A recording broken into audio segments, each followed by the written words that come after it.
Quand les Beatles font éruption sur la scène mondiale en 1963, ils transforment la musique populaire du jour au lendemain. Avec leur succès commercial sans précédent, ils ouvrent une nouvelle voie à tous les artistes qui suivront. Ils vendaient d'énormes quantités de disques, 250 000 par semaine. Personne n'en avait jamais fait autant. Pas même Elvis ni Lonnie Donegan. Chaque semaine, 250 000. Ça a été une révolution sur le plan des ventes, certes, mais bien plus que ça. Sans eux, on n'aurait pas eu les Rolling Stones, on n'aurait pas eu les Byrds. Dylan ne serait pas passé aux instruments électriques. Les Doors et tous ces autres groupes qu'on associe aux années 60. Il y a très peu de chances qu'ils auraient existé sans les Beatles. L'influence des Beatles se fait toutefois sentir bien au-delà du monde musical. Ce sont les figures de proue d'une florissante culture de la jeunesse qui s'imposent désormais. C'étaient des agents de changement et ils entraînaient tout le monde avec eux.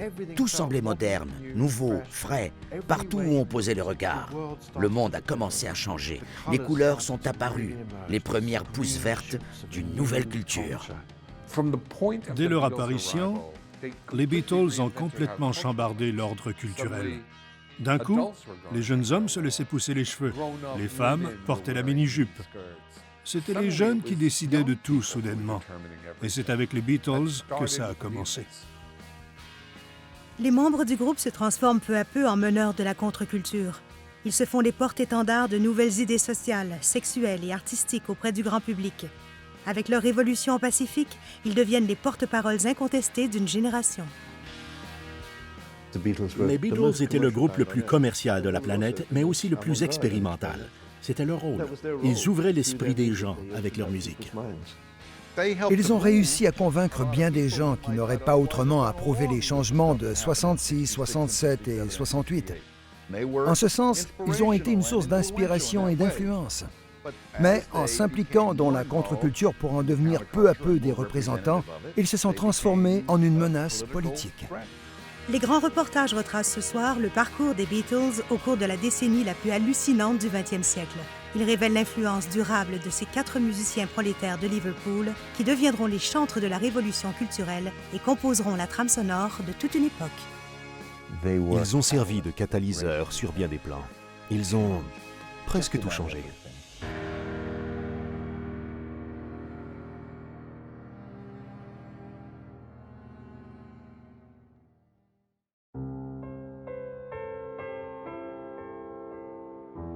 Grande-Bretagne 1962.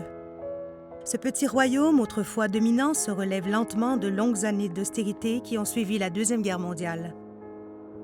C'est une nation d'ordre et de discipline, de villes industrielles et de villages tranquilles, en apparence coincée dans son passé. Sous la surface, par contre, une nouvelle culture commence à émerger, prête à tout transformer.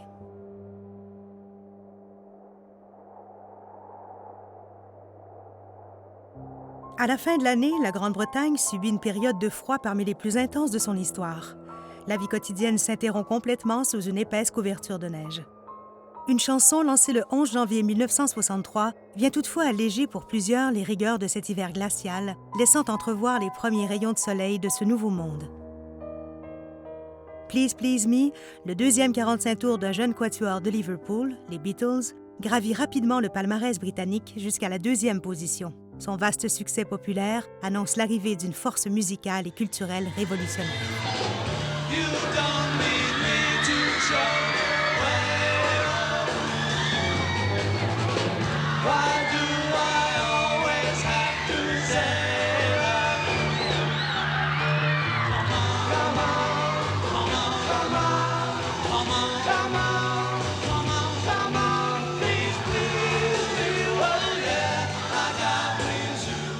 Please Please Me a été une sorte d'éruption. Ils ont combiné la force brute du rock'n'roll, qu'on peut uniquement décrire comme un instrument contondant, musicalement et socialement, et les harmonies vocales au ton plaintif des groupes de filles du début des années 60. Personne n'avait jamais entendu rien de tel. 2 des meilleurs chanteurs de l'époque se trouvaient au sein du même groupe. ce qui ne s'était jamais produit auparavant non plus, à ce que je sache.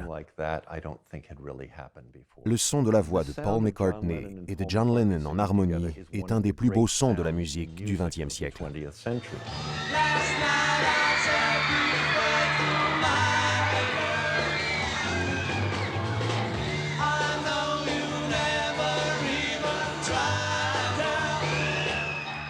Ils ont secoué le système.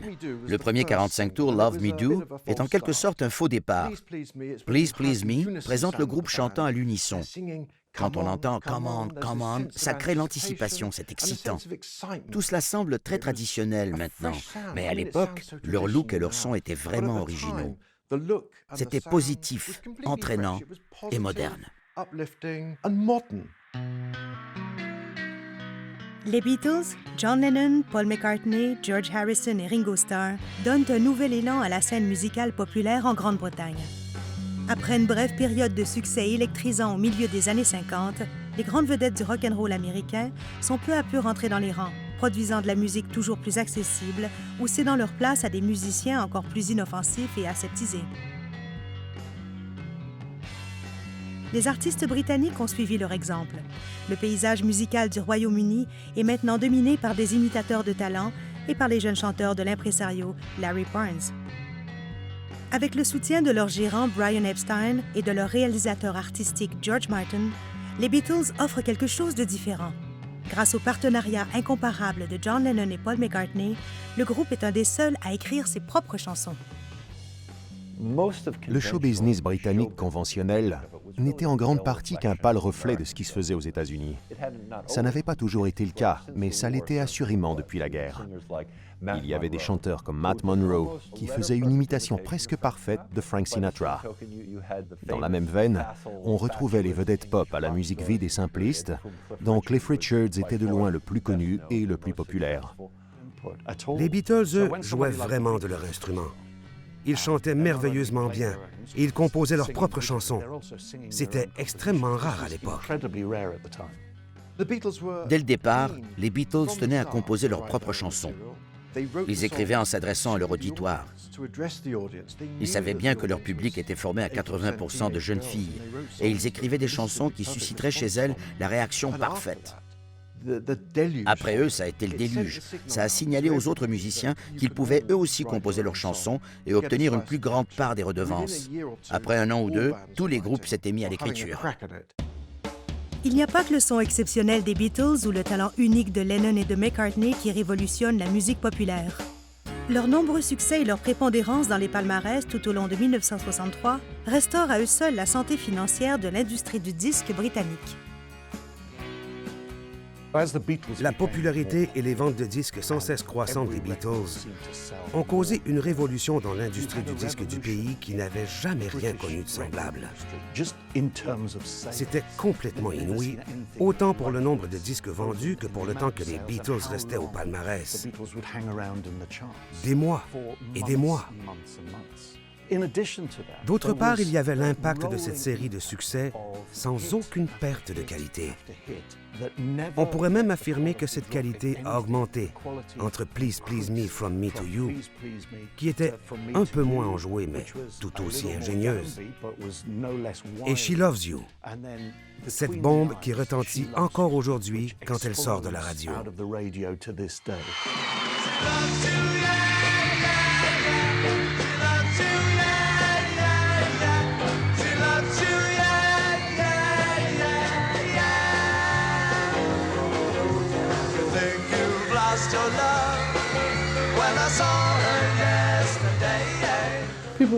Certains artistes, comme Elvis et Billy Fury, vendaient objectivement beaucoup de disques.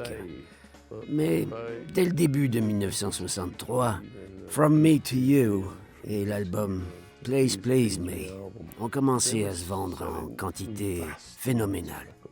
On n'avait jamais vu ça dans le milieu de la pop. C'était devenu une industrie dynamique à laquelle non seulement les jeunes, mais les banquiers aussi portaient attention. Les dépisteurs de talent ont passé le pays au peigne fin. Birmingham, où ils ont découvert les Moody Blues, Manchester, où ils ont trouvé les Hollies, et Liverpool. Tous les dépisteurs y ont cherché les prochains Beatles. Tout le monde voulait sa part du gâteau. Les Beatles avaient révolutionné l'industrie musicale en quelques mois. Le retentissement de cet effet Beatles dépasse toutefois les limites du monde musical. Le groupe incarne aussi le bouleversement qui est en train de se produire au cœur même de la société britannique. Comment ces 4 jeunes de classe ouvrière parviennent-ils à devenir le fer de lance d'un tel changement? La réponse se trouve dans leur passé et dans celui de la nation.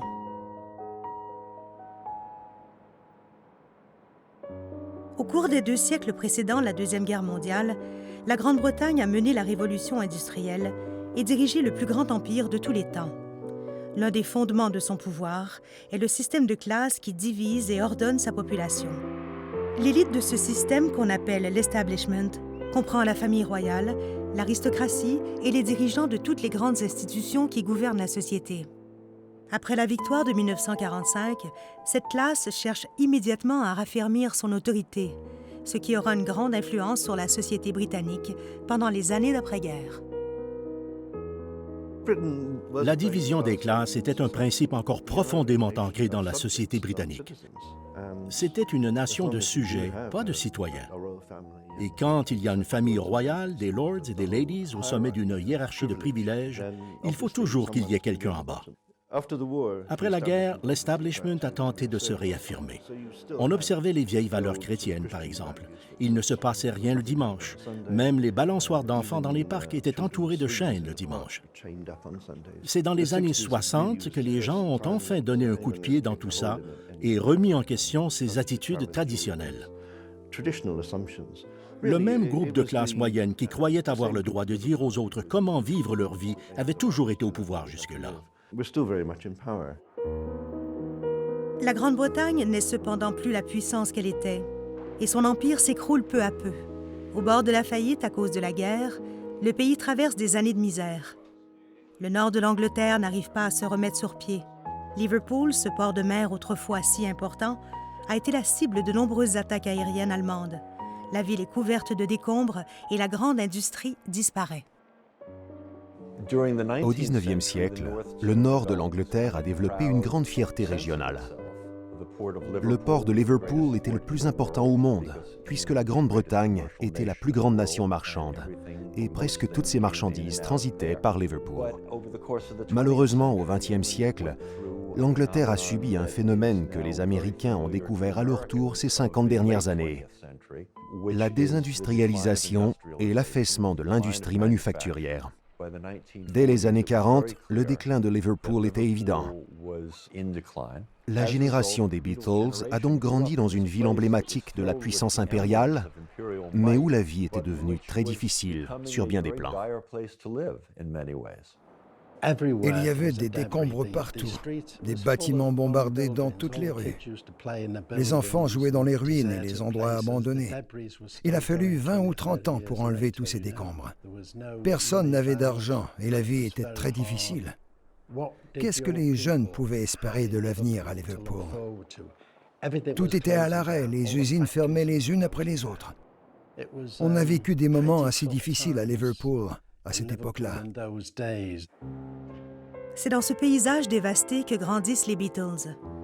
L'aîné et le fondateur du groupe, John Lennon, issu d'un foyer brisé, est élevé par son oncle et sa tante dans un quartier de classe moyenne. Ses futurs partenaires musicaux, Paul McCartney et George Harrison, viennent tous deux par contre de quartiers ouvriers. Malgré les circonstances peu favorables et les difficultés qu'ils connaissent dans l'enfance, les 3 garçons reçoivent bientôt un coup de pouce. Ils sont choisis pour participer à un programme qui vise l'enrôlement au collège des élèves méritoires de toutes les classes sociales. John Lennon, Paul McCartney et George Harrison ont tous 3 passé un examen à l'âge de 11 ans, certifiant essentiellement qu'ils étaient intelligents. En réussissant l'examen 11+, comme on l'appelait, ils devenaient admissibles au collège. La mission des collèges était de préparer les élèves aux études supérieures. Ça signifie qu'à l'âge relativement jeune de 11 ans, Paul McCartney et George Harrison, qui étaient vraiment de classe ouvrière, le cas de Lennon est plus complexe, il était un peu des deux mondes. McCartney et Harrison, donc, se sont retrouvés à l'âge de 11 ans, isolés en partie du monde où ils avaient grandi, celui des zones d'habitation populaires. Chaque jour, ils devaient prendre l'autobus pour se rendre au Liverpool Institute, dans le centre de la ville. Et à partir de ce moment-là, ils ont été instruits et évalués de façon à ce qu'ils transcendent leurs origines modestes. Considérablement plus instruits que leurs parents, les futurs Beatles font partie d'une nouvelle race, fiers de leurs racines ouvrières de Liverpool, mais capables de répondre aux élites éduquées qui se croient leurs supérieurs. En 1956, avec l'arrivée du rock and roll, ces jeunes différents des autres découvrent une forme musicale qui s'adresse directement à eux. L'année suivante, John Lennon rencontre Paul McCartney et l'invite à joindre son nouveau groupe, les Quarrymen. George Harrison y entre peu après. Un nouveau phénomène secoue la nation encore affligée. La jeunesse en effervescence commence à faire entendre sa voix rebelle. C'est dans les années 50 que l'identité adolescente a réellement émergé. C'est notre amour de la musique qui nous unissait.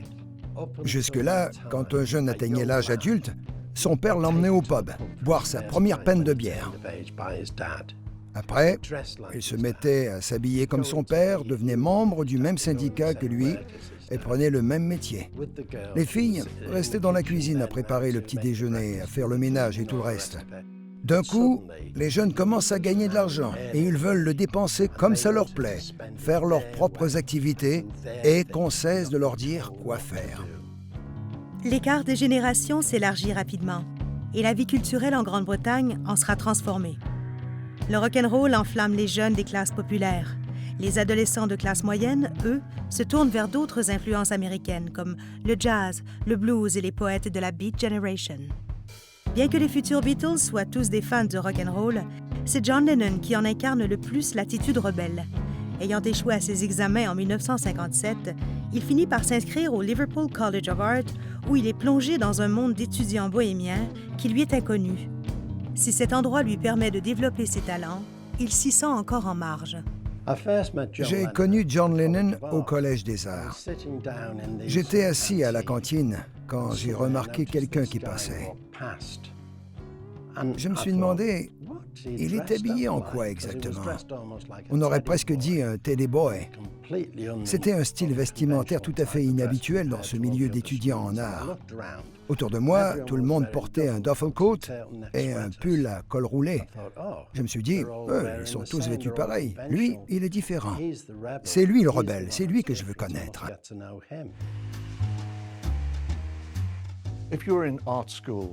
Dans les années 50, les étudiants des écoles d'art étaient exposés à la rébellion et au radicalisme intellectuel de gens comme Jack Kerouac et les autres de la Beat Generation. La libre expression et l'opposition aux religions établies et à toute forme de répression de la part de l'establishment étaient de mise. Ceux qu'on a appelés les jeunes hommes en colère du théâtre britannique, John Osborne, Arnold Wesker, étaient certes en colère, mais ils étaient intelligents. Leur colère découlait peut-être de leur frustration personnelle, mais en la tournant vers le monde extérieur, ils ont trouvé une façon de la canaliser pour qu'elle exprime avec éloquence les angoisses de leur génération. 954.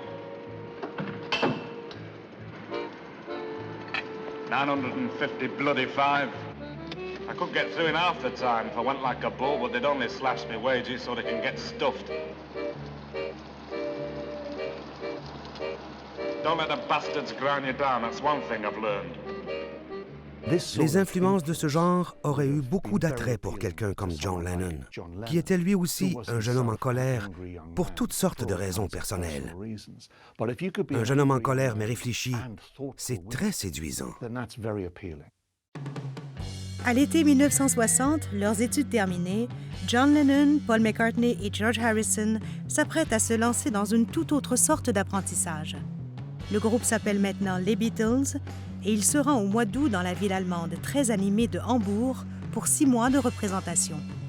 C'est là qu'il gagnera ses galons en tant que groupe de rock'n'roll. À leur retour à Liverpool en 1961, les Beatles deviennent vite les vedettes de la scène musicale locale. Isolés dans leur ville du Nord, ils n'arrivent cependant pas à attirer l'attention ailleurs. J'ai commencé à écrire aux journaux comme le Daily Mail pour leur faire comprendre que Liverpool était semblable à la Nouvelle-Orléans du début du siècle, mais avec le rock and roll au lieu du jazz. Ça n'a évidemment intéressé personne. J'ai donc décidé de m'en charger et j'ai fondé le Mersey Beat. Bien entendu, mes amis, John Lennon et le groupe qu'il avait formé, les Beatles, étaient ceux auxquels le journal accordait le plus d'attention. Le public adolescent étant avide d'informations sur les artistes du rock and roll, le journal Mersey Beat de Bill Harry obtient un franc succès dans tout le nord de l'Angleterre. La publication fait régulièrement l'éloge des Beatles, ce qui attire l'attention d'un de ses commanditaires, l'homme d'affaires local Brian Epstein. Gérant d'un disquaire, il demande à Bill Harry de l'emmener voir les Beatles jouer au légendaire Cavern Club. Le groupe l'impressionne tellement qu'il lui offre tout de suite de gérer sa carrière. En janvier 1962, le contrat est signé. Peu adepte de l'approche autoritaire d'impresarios comme Larry Parnes, Epstein reste tout de même conscient des règles tacites de l'industrie britannique du divertissement. Si les Beatles veulent changer le monde, ils vont d'abord devoir changer de look. Je crois que Brian Epstein avait une sorte d'instinct. Il comprenait bien comment fonctionnent les choses en général dans ce pays. Eux, c'étaient les jeunes Beatles, farouches, vêtus en cuir noir, qui jouaient du rock'n'roll devant un public de prostituées et de gangsters à Hambourg, qui prenaient de la drogue. C'étaient de jeunes rebelles. Sans la présence d'Epstein, les médias établis ne les auraient jamais acceptés. La percée fulgurante des Beatles au début de 1963 confirme ce que pensait Epstein.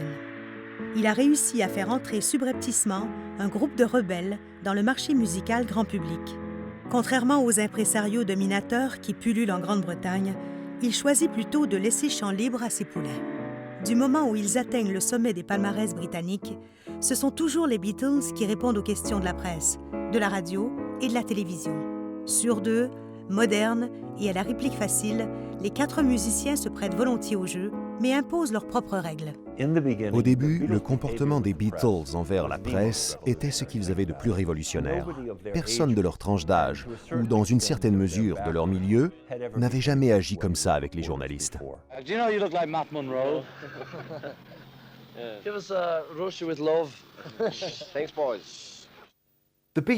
Les Beatles étaient audacieux. En entrevue, c'est comme s'ils inversaient les rôles avec les journalistes. Quand on voyait Adam Faith ou les autres du genre à l'entrevue, on aurait dit des serviteurs devant leur maître. Cliff, what sort of tour did you have? Oh, well, I can honestly say it's been probably the most pleasurable one we've had for some time, mainly because not just the audiences, but because we've had a few hours off and we've been swimming and sunbathing and things. Les Beatles bouleversaient tout ça. Ils ridiculisaient presque la situation. Ils en faisaient une scène digne des frères Marx. Et c'était génial. I hear anyway that the 4 of you are going to be millionaires by the end of the year. Oh, that's nice. Have you got time? Have you got time to actually spend this money? What money? He said. Doesn't he give any to you? No. Can you see that car of his? C'était très près de la façon dont les jeunes adolescents de sexe masculin se comportent naturellement ensemble. Ce que font les garçons de cet âge. Ils jouent à qui est le plus futé, ils se rabaissent entre eux et tout ce genre de choses. Les Beatles ont simplement eu le toupet de continuer à se comporter ainsi devant les micros et les caméras. John, there's a rumor in the news of the Beatles paper that you might be leaving the group. Rubbish. I'm contracted. I've been trying to get out for years. You've been writing some poetry. What paper? A paper called The News of the Beatles. Never heard of it. Do you want to see it? No. Leur succès est dû en partie au fait qu'ils n'étaient pas plastiques. Ils étaient authentiques. Ils avaient grandi dans une ville assez dure. Ils ne faisaient qu'être eux-mêmes et ça surprenait tout le monde. C'était tout nouveau. Être soi-même, c'était nouveau. L'authenticité des Beatles met en évidence la façade guindée et affectée de la société britannique à une époque où elle commence déjà à montrer des signes de faiblesse.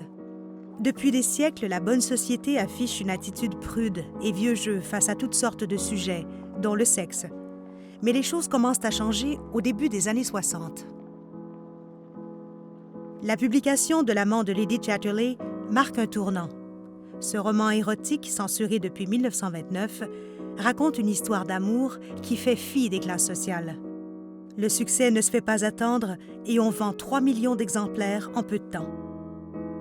Au même moment, un scandale éclate au cœur même de l'establishment britannique quand on découvre la liaison qu'entretient le ministre John Profumo avec une mannequin de 19 ans. Alors même que les chastes mœurs sexuelles britanniques sont remises en question, la Beatlemania se déclenche. À l'été 1963, l'effet irrésistible du groupe sur les adolescentes s'est déjà répandu dans tout le pays comme une épidémie. Certains accusent les Beatles d'avoir provoqué une vague de frénésie sexuelle chez leur auditoire féminin.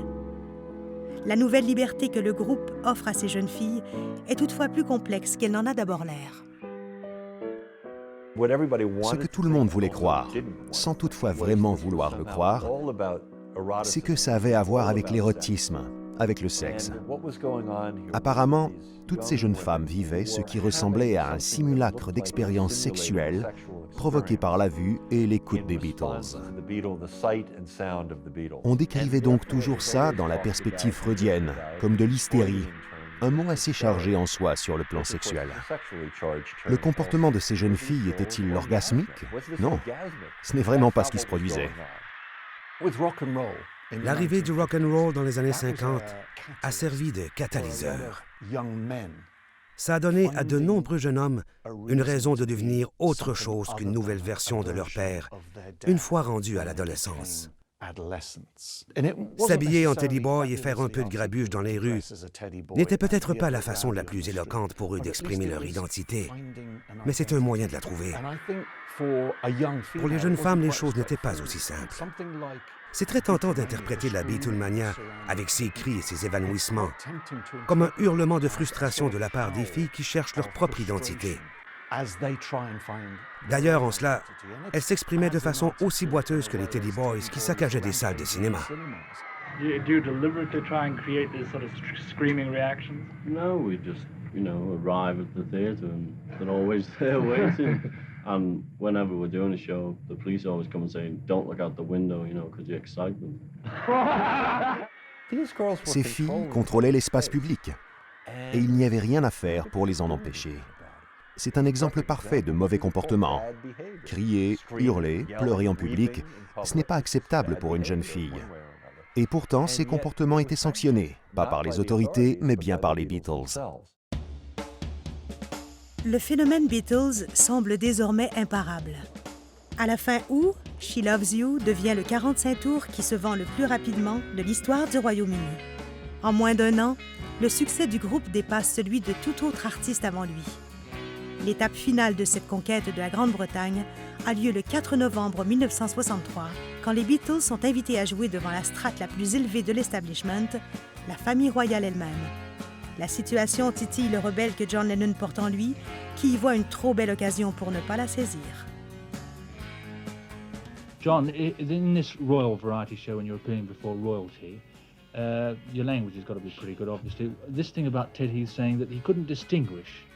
I can't understand the Teddy. Queen's English. I can't understand Teddy saying that at all, really.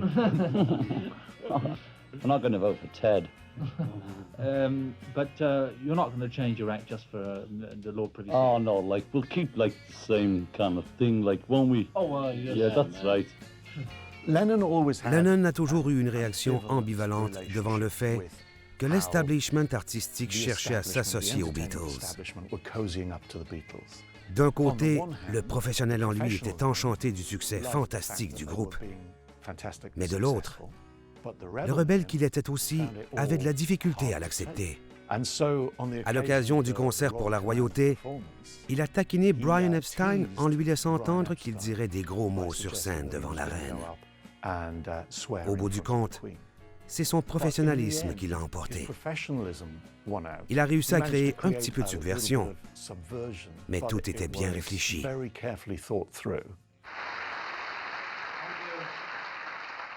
For our last number, I'd like to ask your help. Would the people in the cheaper seats clap your hands? And the rest of you, if you just rattle your jewelry. C'était un bref moment d'insurrection. Mais en fait, ce n'était peut-être pas aussi radical qu'on pouvait le croire. Il suffit de voir le visage de Lennon dès qu'il termine. Il ressemble Un petit garçon qui vient d'admettre à sa mère qu'il a fait pipi dans son pantalon. Son humilité est évidente, il a l'air tout penaud. Mais personne d'autre que John Lennon n'aurait été assez effronté pour dire ça. Le fait de lancer « Faites cliqueter vos bijoux » dans une situation qui symbolise autant la hiérarchie sociale, ça aurait pu être interprété comme un geste d'insurrection révolutionnaire. Mais c'était compensé par l'impression généralisée que les Beatles étaient de gentils garçons. Ils pouvaient se permettre n'importe quoi. Avec la jeunesse britannique sous leur emprise, les Beatles explorent de nouveaux territoires, se rendant d'abord en Scandinavie, puis en France à la fin de l'année. La scène musicale pop qu'ils laissent derrière eux a été transformée par leur succès.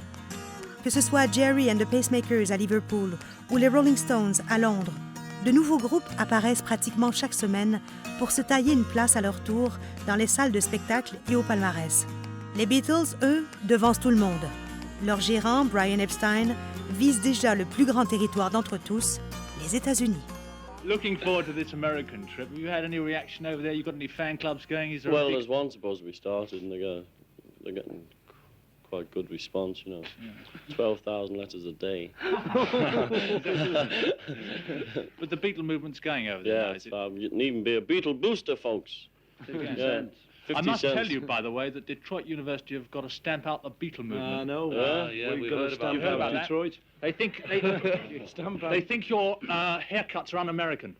Well, it was very observant of them because we aren't American, actually. There was always a thing. Tout le monde se demandait tout le temps ce qui se passerait ensuite, si la bulle des Beatles allait finir par éclater. Mais elle ne l'a jamais fait. Ça n'arrêtait pas. La Grande-Bretagne traversait un hiver particulièrement rigoureux lorsque les Beatles ont enflammé les palmarès pour la première fois en 1963.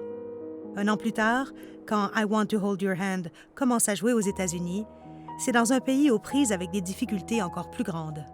Ayant émergé de la Deuxième Guerre mondiale comme l'une des deux superpuissances, les États-Unis entretiennent une relation hostile avec l'Union soviétique, ce qui assombrit la période d'après-guerre sous la menace d'une catastrophe nucléaire. Les Américains profitent par contre de leur économie florissante. Une forte culture de consommation s'est développée et la confiance de la population est élevée. En 1960, John F. Kennedy remporte les élections présidentielles. Jeune politicien charismatique, il incarne cette nouvelle attitude optimiste et promet un avenir brillant à sa nation.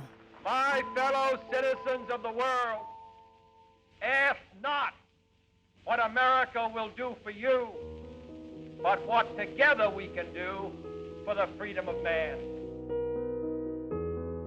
Son assassinat 3 ans plus tard, en novembre 1963, ébranle profondément la nation.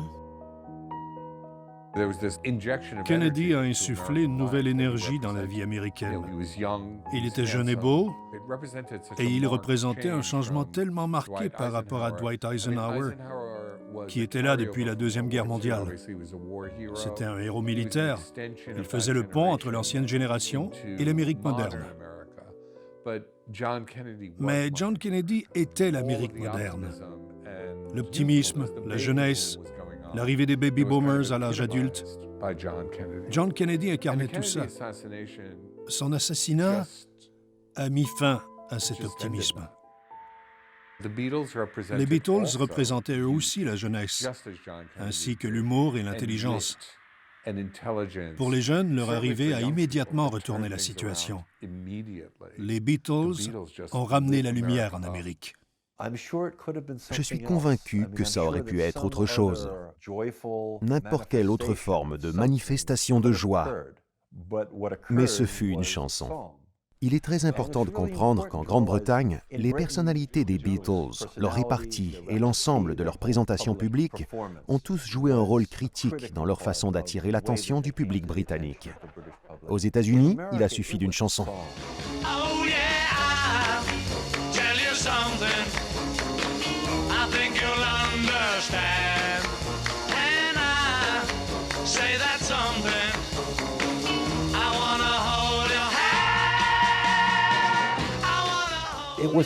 C'était le véhicule parfait pour s'introduire dans cette atmosphère nationale traumatisée. Quelle est la qualité dominante du son de la voix de John Lennon et de Paul McCartney quand ils chantent ensemble? La joie de chanter, la joie d'entendre l'autre chanter, la joie de se renforcer mutuellement. Je vous en fais un portrait à très gros traits, mais il n'y a effectivement rien de subtil là-dedans.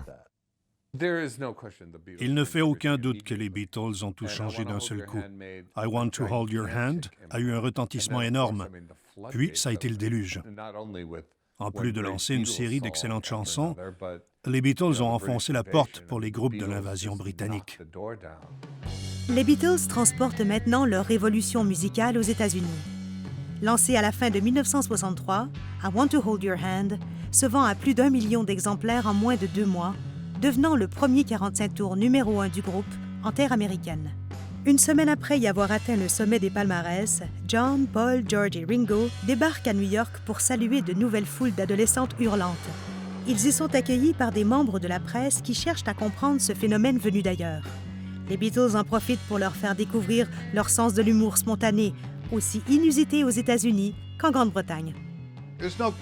De toute évidence, la façon dont ils s'adressaient aux journalistes était très singulière.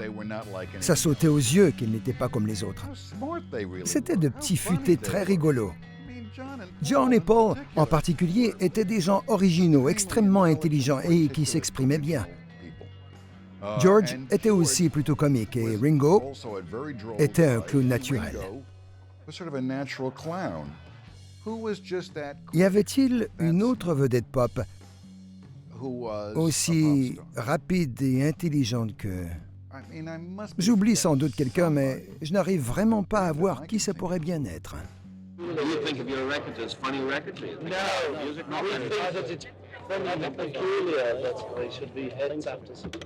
Do you feel they're musical? Obviously they're musical because it's music, isn't it? Our instruments make music, and it's a record, even it's musical.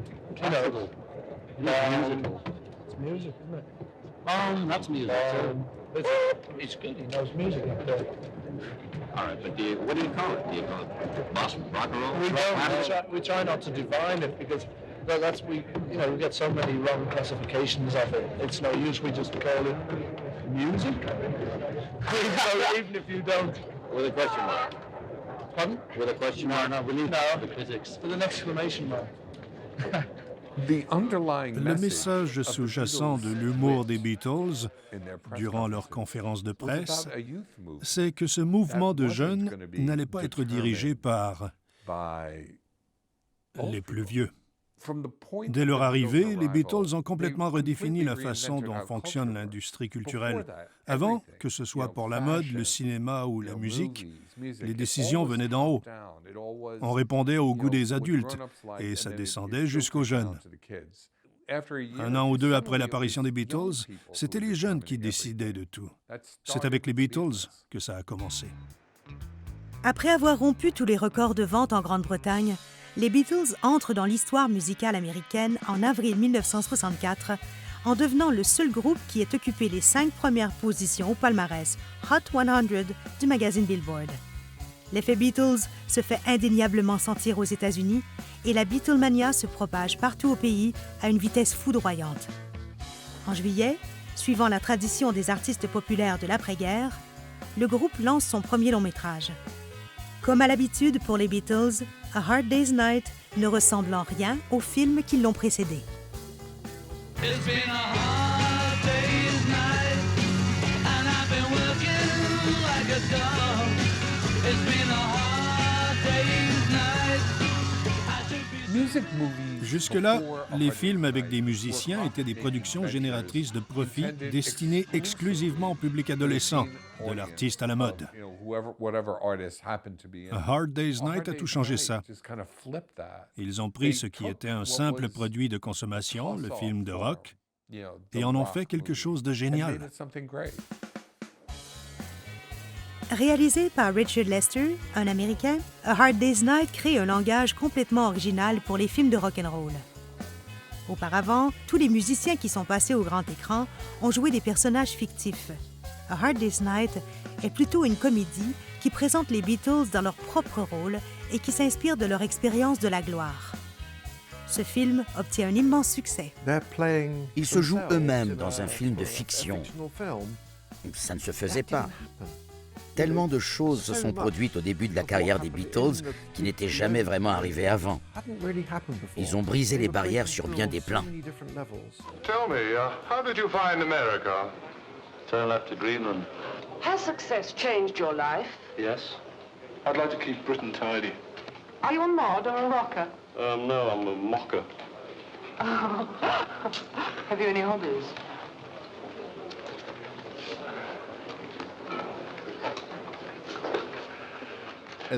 À mon avis, c'est A Hard Day's Night qui a confirmé qu'il s'agissait d'un groupe vraiment original et intéressant. Et cela, bien au-delà de nos rêves les plus fous. I don't snore. You do, repeatedly. Do I snore, John? Yeah, you're a window rattler, son. It's just your opinion. Do I snore, Paul? With a trombone hooter like yours, it would be unnatural if you didn't. No, Paulie, don't mock the afflicted. Oh, come off it, it's only a joke. It may be a joke, but it's his nose. He can't help having a hideous great hooter. And the poor little head trembling under the weight of it. Ce n'était vraiment pas le film de rock'n'roll auquel on s'attendait. En plus, même si leur esprit et leur humour avaient toujours été évidents devant les caméras et les micros, l'irrévérence dont ils y faisaient preuve, en particulier envers eux-mêmes, c'était sans précédent. Il nous semblait donc encore plus divin. En août 1964, le changement des mentalités commence à affecter la politique de la Grande-Bretagne. À la suite des scandales sexuels de l'année précédente, la nation se retourne contre l'establishment et élit le gouvernement travailliste du premier ministre Harold Wilson, un homme qui semble représenter la voix d'un Royaume-Uni plus jeune et plus progressiste. Par ailleurs, avec la prospérité grandissante du pays, apparaît la culture de la consommation. Les artistes en herbe, fraîchement sortis des écoles d'art, font déferler sur le monde les idées modernistes qu'ils y ont développées. Le milieu de la mode et son centre névralgique de Carnaby Street en sont le meilleur exemple. Pour la première fois, les jeunes avaient de l'argent pour acheter des disques et des vêtements ou pour se faire couper les cheveux. Le marché des jeunes est presque immédiatement apparu. Carnaby Street en a fait ses choux gras. Auparavant, quand une fille terminait l'école, elle commençait à s'habiller comme sa mère. Mary Quant et les autres leur ont proposé des robes pour courir, danser et tout ce qu'aiment faire les jeunes. Ça a complètement transformé l'image de la mode britannique. Tout semblait moderne, nouveau, frais, partout où on posait le regard. Le monde a commencé à changer. Adieu au noir et blanc des premières années des Beatles et d'avant. Même A Hard Day's Night et With the Beatles sont en noir et blanc. Les couleurs sont apparues en moins d'1 an.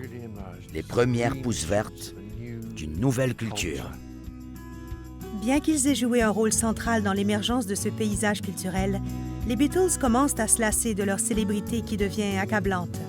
Afin d'échapper à la Beatlemania, John et George déménagent dès la fin de 1964 à 50 km du centre de Londres, dans une zone rurale du Surrey, où Ringo viendra les rejoindre l'année suivante. En décembre, l'album Beatles for Sale est lancé, mais le 4e album studio du Quatuor laisse déjà entrevoir des signes d'épuisement. Il suffit de regarder la pochette. On y voit de jeunes hommes épuisés par 2 ans de Beatlemania. Ça sautait aux yeux qu'ils étaient à bout. Ils ont surfé sur la merveilleuse vague de l'attrait incroyable des premiers moments de gloire. Leur joie se voit et se ressent d'ailleurs dans leurs disques et leurs entrevues. Mais au moment où sort Beatles for Sale, cette gloire perd rapidement de son lustre. L'ascension de la culture des jeunes va cependant vite ranimer les membres du groupe. Alors que Carnaby Street atteint son apogée de couleurs kaléidoscopiques, une nouvelle sous-culture plus expérimentale commence à poindre dans l'ouest de Londres. Le chemin de ces meneurs croisera bientôt celui des Beatles. Ce groupe disparate d'artistes et d'artisans d'avant-garde se rassemble pour la première fois lorsque Barry Miles, le gérant de la librairie Better Books, organise une soirée de poésie au Royal Albert Hall de Londres. Cette soirée historique de juin 1965 aura des répercussions immenses sur les différentes factions de cette scène underground naissante. La grande soirée de poésie au Albert Hall en 1965 a permis à une communauté de se former à Londres. Jusque-là, les acteurs, les poètes, les cinéastes et les propriétaires de boutiques ne se connaissaient pas. Cet événement, qui était essentiellement une soirée de poésie beat avec Allen Ginsberg, Lawrence Ferlinghetti et Gregory Corso, a réuni tous ces gens au Albert Hall, 7000 personnes. Ça s'est transformé en une fête gigantesque. Je suppose que ça a été la première séance de réseautage de masse. C'est à cet événement charnière que Miles fait la connaissance de John Dunbar, un ami d'Allen Ginsberg et de Gregory Corso, qui vient d'épouser la jeune chanteuse Marianne Faithfull. Ensemble, ils décident d'ouvrir un nouveau centre d'activité underground, la galerie-librairie Indica, ce qui propulsera Miles directement dans l'orbite des Beatles. On était au Albert Hall. Un ami nommé Paolo Leone m'a dit « Tu devrais rencontrer ce mec ». Miles travaillait au magasin Better Books à ce moment-là. On s'est mis à bavarder. Je ne connais pas la capacité du Albert Hall. Quelques milliers, peut-être 5000, mais on s'est dit que tout le monde avait payé une livre pour entrer. Ce serait peut-être une bonne idée d'ouvrir une boutique. On a décidé d'unir nos forces pour ouvrir une galerie d'art avec librairie. Le meilleur ami de John Dunbar était Peter Asher. Celui-ci était membre d'un petit duo folk rock, Peter and Gordon, qui avait eu des succès numéro 1 en Grande-Bretagne, aux États-Unis et au Japon. Peter avait donc de l'argent et on s'est naturellement tourné vers lui pour financer l'entreprise. On a mis sur pied une compagnie nommée Miles, Asher and Dunbar, ou MAD, qui veut dire fou. C'est comme ça que j'ai connu Peter. Il vivait encore chez ses parents. Sa sœur, Jane Asher, y habitait elle aussi. Jane était animatrice de télé. Elle interviewait les gens. Elle avait été vedette de cinéma et de radio dans son enfance. Le petit ami de Jane, Paul McCartney, vivait aussi avec eux dans une petite chambre au grenier à côté de celle de Peter. J'ai donc rencontré cette incroyable maisonnée. Pour la librairie, il a fallu faire livrer les bouquins chez eux, au sous-sol, parce qu'on n'avait pas encore trouvé de locaux. C'est comme ça que j'ai connu Paul. Il y descendait tard le soir, feuilletait les livres et me laissait une note pour me dire ce qu'il avait pris. Ça a donc été mon premier client, en fait. Quand on a enfin trouvé un endroit, Paul nous a aidés à installer les étagères et à peindre les murs. Il s'est beaucoup impliqué dans le projet et ça a été génial de le connaître. Ses confrères ayant déserté la ville pour la tranquillité de la banlieue, Paul McCartney multiplie ses contacts dans le milieu artistique progressiste et s'intègre vite dans ses cercles culturels. John Lennon est marié et père d'un jeune fils, George Harrison cohabite avec sa petite amie Pattie Boyd et Ringo Starr vient tout juste d'épouser Maureen Cox. McCartney, lui, se consacre à explorer de nouvelles sonorités et de nouveaux concepts, avec Barry Miles comme guide de l'avant-garde. Il disait lui-même qu'il se promenait dans Londres avec les antennes bien sorties. Un jour, il se rendait à un concert de John Cage ou de musique électronique. Le lendemain, il allait voir Tessie O'Shea au Talk of the Town ou une autre chanteuse au Blue Angel. Il absorbait tout. Paul McCartney était incontestablement le Beatle le plus urbain, au fait des tendances culturelles, alors que les autres s'étaient retirés dans les banlieues cossues pour vivre une existence un peu plus douillette.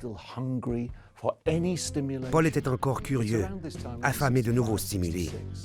C'est à cette époque, en 1965 ou 66, que Paul est vraiment devenu le moteur des Beatles. Tout ce qu'il découvrait à Londres, il l'apportait à la table des Beatles, ce qui leur donnait une longueur d'avance perpétuelle sur le plan artistique. Cette longueur d'avance est d'ailleurs très perceptible quand les Beatles entrent en studio au milieu de 1965 pour enregistrer l'album Rubber Soul. Au cours de la dernière année, les groupes qui s'inspirent des Beatles ont commencé à rattraper leur modèle. Certains menacent même de le devancer. Encouragés par Lennon et McCartney, les Rolling Stones se sont mis à composer leurs propres chansons et ont réussi à percer aux États-Unis. L'icône du folk Bob Dylan a électrifié sa musique, devenant du coup le poète officiel du rock.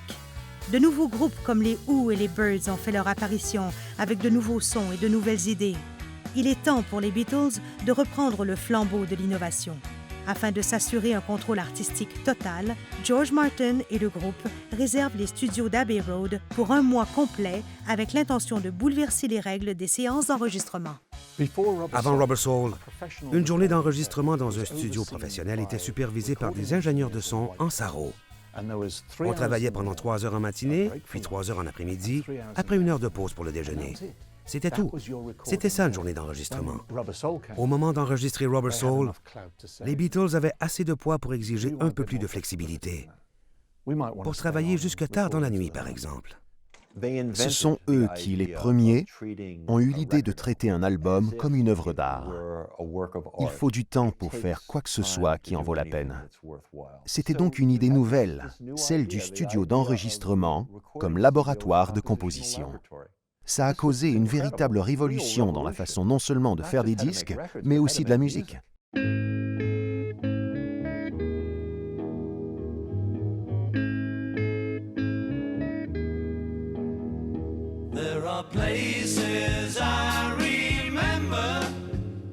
Rubber Soul marque le moment où la musique pop a pu se transformer en art populaire. L'album au complet semblait être un manifeste artistique. Brian Wilson des Beach Boys a déclaré « Quand j'ai entendu Rubber Soul, j'ai su combien les disques de pop pouvaient être bons. J'ai compris que chacun d'eux pouvait contenir tout un univers artistique. Rubber Soul était aussi bon que ça. » Is there anybody going to listen to my story? All about the girl who came to stay. She's the kind of girl you want so much it makes you sorry. Still you don't regret a single day. Ah, girl.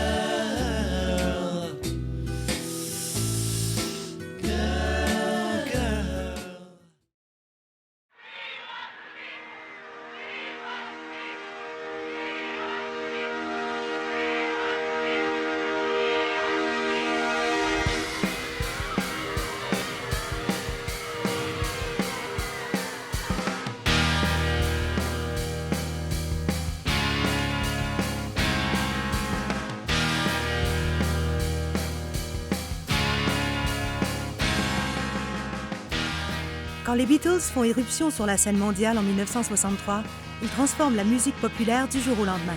Avec leur succès commercial sans précédent, ils ouvrent une nouvelle voie à tous les artistes qui suivront. Ils vendaient d'énormes quantités de disques, 250 000 par semaine. Personne n'en avait jamais fait autant, pas même Elvis ni Lonnie Donegan. Chaque semaine, 250 000. Ça a été une révolution sur le plan des ventes, certes, mais bien plus que ça. Sans eux, on n'aurait pas eu les Rolling Stones, on n'aurait pas eu les Byrds. Dylan ne serait pas passé aux instruments électriques. Les Doors et tous ces autres groupes qu'on associe aux années 60. Il y a très peu de chances qu'ils auraient existé sans les Beatles. L'influence des Beatles se fait toutefois sentir bien au-delà du monde musical. Ce sont les figures de proue d'une florissante culture de la jeunesse qui s'imposent désormais. C'étaient des agents de changement et ils entraînaient tout le monde avec eux. Tout semblait moderne, nouveau, frais, partout où on posait le regard. Le monde a commencé à changer. Les couleurs sont apparues, les premières pousses vertes d'une nouvelle culture. Dès leur apparition, les Beatles ont complètement chambardé l'ordre culturel. D'un coup, les jeunes hommes se laissaient pousser les cheveux. Les femmes portaient la mini-jupe. C'était les jeunes qui décidaient de tout soudainement. Et c'est avec les Beatles que ça a commencé. Les membres du groupe se transforment peu à peu en meneurs de la contre-culture. Ils se font les porte-étendards de nouvelles idées sociales, sexuelles et artistiques auprès du grand public. Avec leur évolution pacifique, ils deviennent les porte-paroles incontestés d'une génération. Les Beatles étaient le groupe le plus commercial de la planète, mais aussi le plus expérimental. C'était leur rôle. Ils ouvraient l'esprit des gens avec leur musique. Ils ont réussi à convaincre bien des gens qui n'auraient pas autrement approuvé les changements de 66, 67 et 68. En ce sens, ils ont été une source d'inspiration et d'influence. Mais en s'impliquant dans la contre-culture pour en devenir peu à peu des représentants, ils se sont transformés en une menace politique. Les grands reportages retracent ce soir le parcours des Beatles au cours de la décennie la plus hallucinante du 20e siècle. Il révèle l'influence durable de ces 4 musiciens prolétaires de Liverpool qui deviendront les chantres de la révolution culturelle et composeront la trame sonore de toute une époque.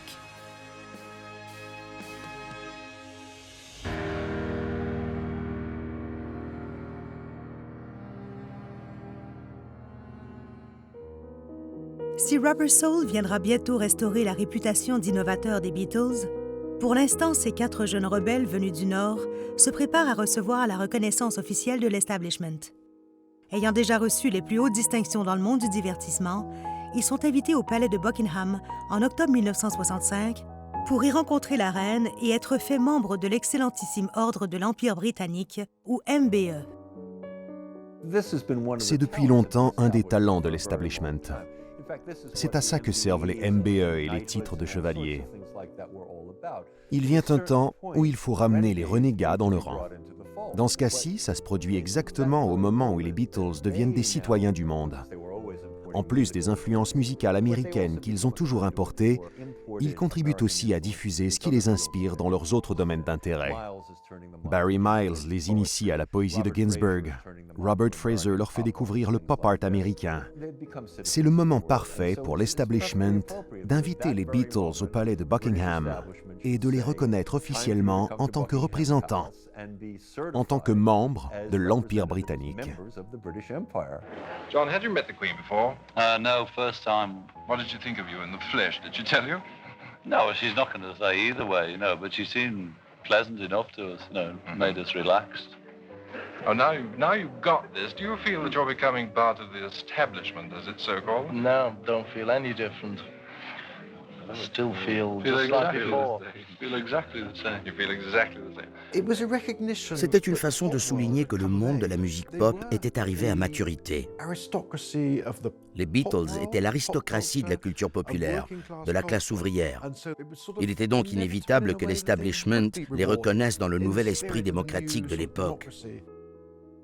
Mais ça a aussi clos un chapitre, parce que dès ce moment, ils ont commencé à faire les choses à leur manière, qui n'était pas celle de l'establishment. En fait, ça a marqué le début d'une longue période d'antagonisme entre l'establishment et la culture populaire. Et comme d'habitude, les Beatles étaient au centre de tout ça. Le fait de se retrouver au cœur même des nouveaux développements dans la culture des jeunes sera crucial à l'évolution du groupe au cours des 2 années qui suivent. McCartney a maintenant établi des liens étroits avec des acteurs clés de l'underground artistique britannique. Des mouvements similaires apparus à New York et à Los Angeles influencent aussi les musiciens américains. Tout est prêt pour que les idées radicales de la jeune génération se répandent dans le grand public. Simultanément, une nouvelle drogue et un nouveau maître à penser commencent à attirer l'attention des 2 côtés de l'Atlantique. The message is very simple. 6 words. Turn on, tune in, drop out. Le psychologue Timothy Leary s'est peu à peu fait connaître aux États-Unis en tant que défenseur du LSD ou acide, une drogue hallucinogène. Il dirige des expériences psychédéliques à l'université Harvard depuis le début de la décennie et fréquente le poète Allen Ginsberg. En 1965, Leary est déjà une figure importante de la contre-culture. Tim Leary était un psychiatre, un psychanalyste, un psychothérapeute. Il prétendait avoir 7 doctorats. C'était un professeur de Harvard qui effectuait des travaux sur la psilocybine, puis sur le LSD comme moyen de traiter les prisonniers et les malades mentaux.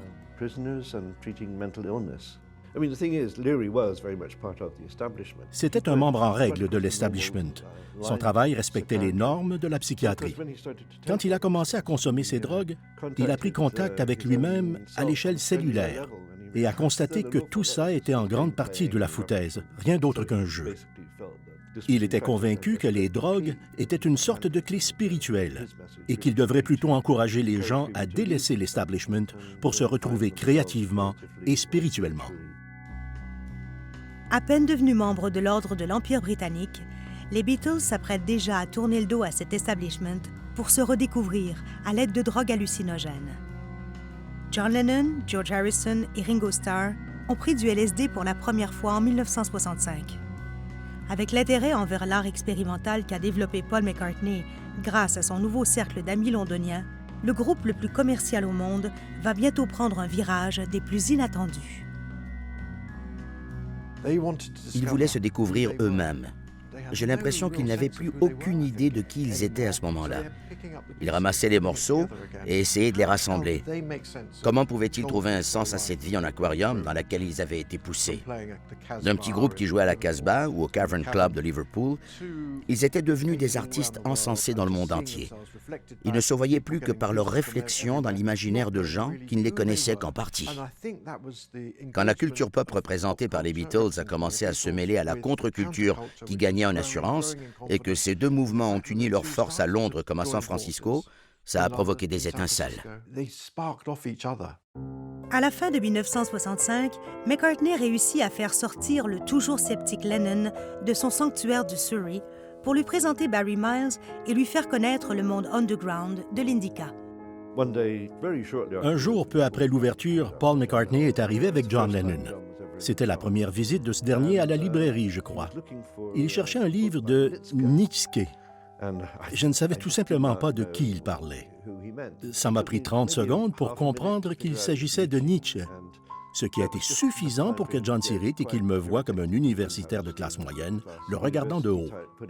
Paul a donc dû jouer son rôle habituel de pacificateur. « Non, John, il a étudié à l'École des Arts comme toi. C'est parce que tu ne l'as pas bien prononcé. » Le jour avant, on avait reçu plusieurs exemplaires du livre « The Psychedelic Experience » de Timothy Leary.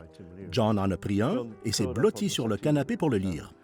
Dans l'introduction, avant même qu'on arrive au corps du texte, on peut lire « Turn off your mind, relax and drift down the stream ».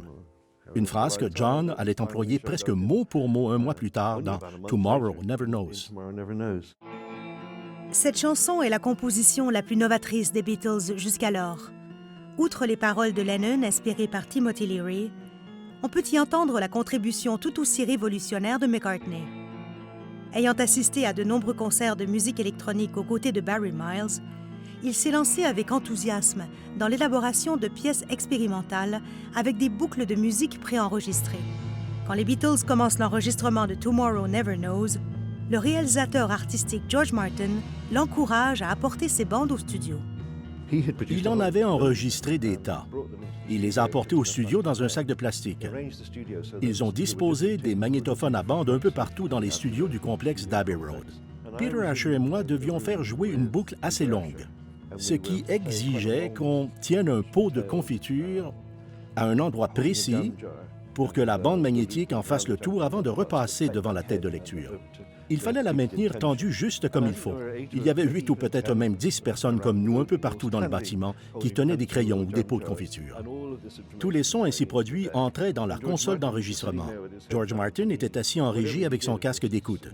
Il serait évidemment impossible de reproduire ce qu'il a fait. Il a lancé l'enregistrement et ça a produit la bande maîtresse. Quand j'ai écouté le résultat, j'ai trouvé ça stupéfiant. Je me suis dit, ça, c'est l'avenir.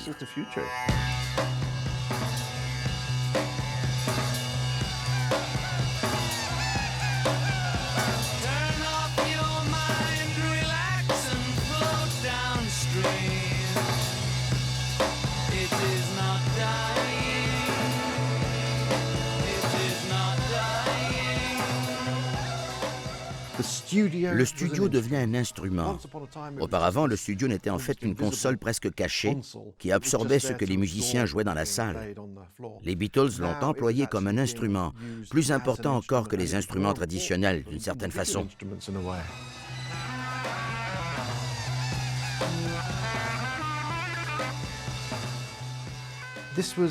C'était sans précédent. Tomorrow Never Knows est intéressante car il s'agit de la première chanson enregistrée pour Revolver en avril 1966. C'est vraiment extraordinaire. Elle est sans doute la chanson la plus psychédélique enregistrée à cette période. Il n'y a rien qui s'en approche. Le mot psychédélique n'était même pas encore entré dans le jargon populaire. Ça faisait seulement partie du titre d'un livre que John avait trouvé à la librairie Indica. Tomorrow Never Knows est assurément la première chanson psychédélique au monde. Ce qui est fascinant, c'est que les Beatles étaient alors le groupe le plus commercial de la planète, mais aussi le plus expérimental, ce qui est assez inhabituel. Cette facette expérimentale du groupe se manifeste dans toute sa splendeur avec la sortie de l'album Revolver en août 1966. Chacune des pièces de l'album déborde d'inventivité et d'originalité. Rubber Soul a permis au public de croire que la musique pop pouvait aussi être de l'art. Revolver le confirme. Revolver, c'est les Beatles qui avancent vers la 5e dimension. She said, I know what it's like to be dead. John Lennon chante « Je sais ce que c'est mourir ». Que se passe-t-il donc ici? Ils ont pris de l'acide avec les Byrds en Californie l'année précédente. On a peut-être une vision négative des drogues de nos jours, car on sait qu'elles peuvent devenir une prison. Mais au milieu des années 60, c'était tout le contraire. Elles permettaient de se libérer de ces chaînes, de cette vision limitée qu'on pouvait avoir de soi-même. D'un coup, on découvrait différentes voix. Les divers sons employés sur Revolver évoquent ces perspectives et ces états altérés de conscience. L'idée était de faire du rock and roll une forme d'art légitime. Je crois qu'ils y sont parvenus. Presque tout ce qu'ils ont essayé a été repris par d'autres groupes partout dans le monde. Des retours de son au ruban joué à l'envers, en passant par le sitar. C'étaient de remarquables chefs de file. Brian Epstein craignait qu'ils aillent trop loin pour leur public.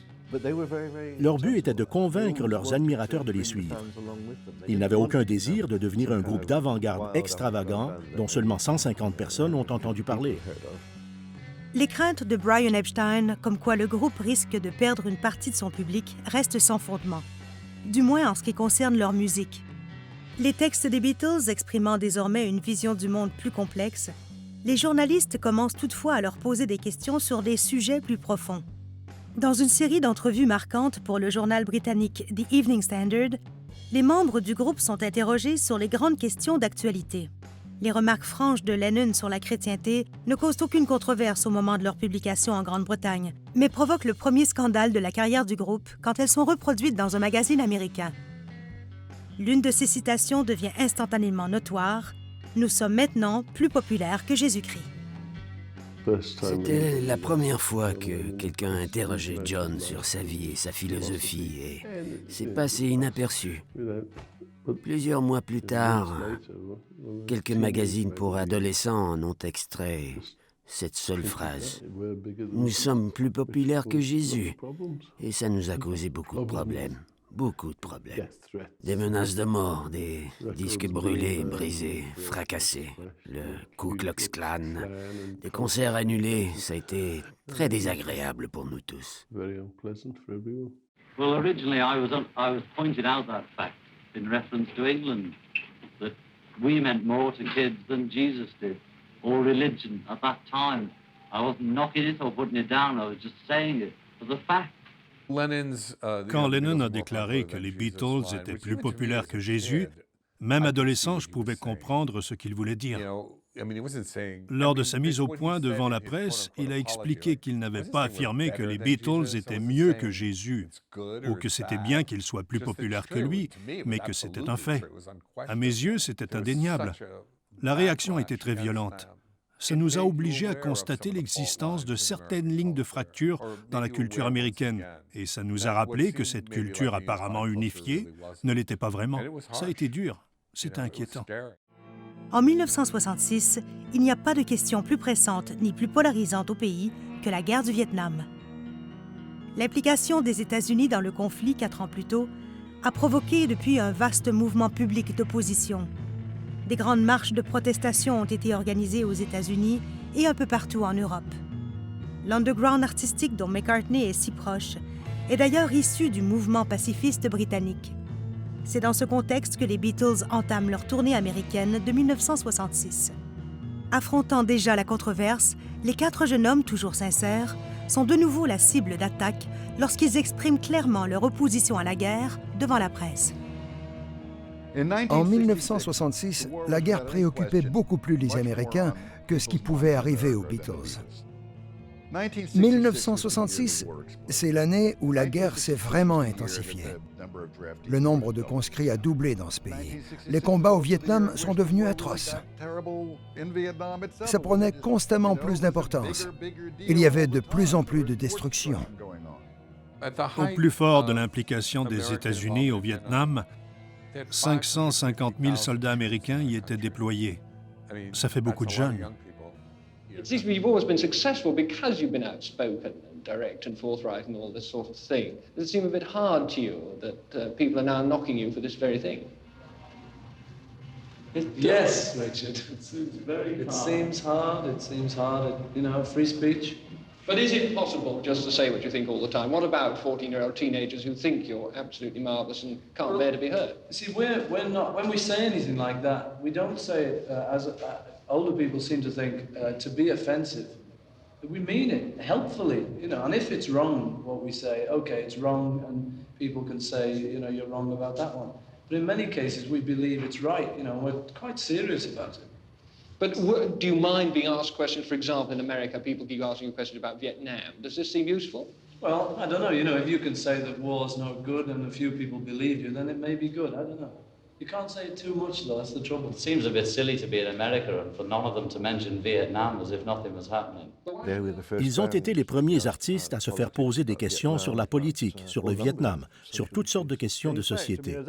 Bien que Dylan soit apparu un peu plus tôt qu'eux, je ne crois pas qu'il se soit jamais prononcé publiquement contre la guerre au Vietnam.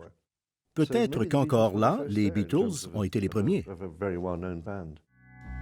C'est ce moment que choisissent les Beatles pour cesser de fonctionner comme un groupe traditionnel. À leur retour des États-Unis, ils annoncent qu'ils ne donneront plus de concerts, le dernier spectacle de leur récente tournée américaine constituant leur adieu officiel à la scène. C'est ainsi que les célébrités les plus photographiées au monde disparaissent d'un coup de la vie publique. Hey, can I have a word? Are the Beatles going to go their own ways in 1967? They could be, you know, on our own or together. We're always involved with each other, whatever we're doing. Could you ever see a time when, in fact, you weren't working together? I could see us working not together for a period, but we'd always get together for one reason or other. I mean, you need other people for ideas as well, but, you know, and we all get along fine. Will you be... Les rumeurs de séparation commencent à circuler. Pourtant, à l'abri des projecteurs, les 4 musiciens se consacrent corps et âme à leur production la plus ambitieuse jusque-là. Le public devra attendre plusieurs mois avant qu'ils réapparaissent. Lorsqu'ils le font, en février 1967, c'est avec un son et une image radicalement transformés. Strawberry Fields Forever devait à l'origine sortir sur Sgt. Pepper. Mais la presse, ignorant qu'ils préparaient une de leurs plus grandes réalisations, ne cessait de demander si la fin des Beatles approchait, si leur disparition indiquait qu'ils étaient à court d'idées. Pour moi, ce changement n'avait rien d'inattendu, car j'avais assisté à certaines des séances d'enregistrement. Mais je crois que ça a vraiment étonné le public.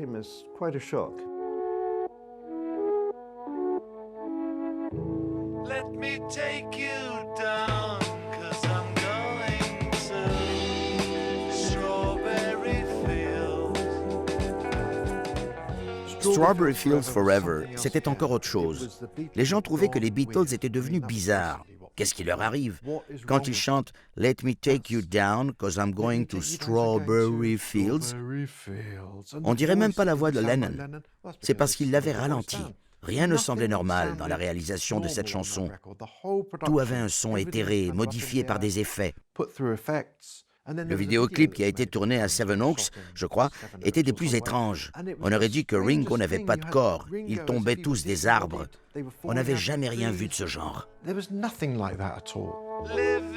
is easy with eyes closed. Misunderstanding all you see. It's getting hard to be someone, but it all works out.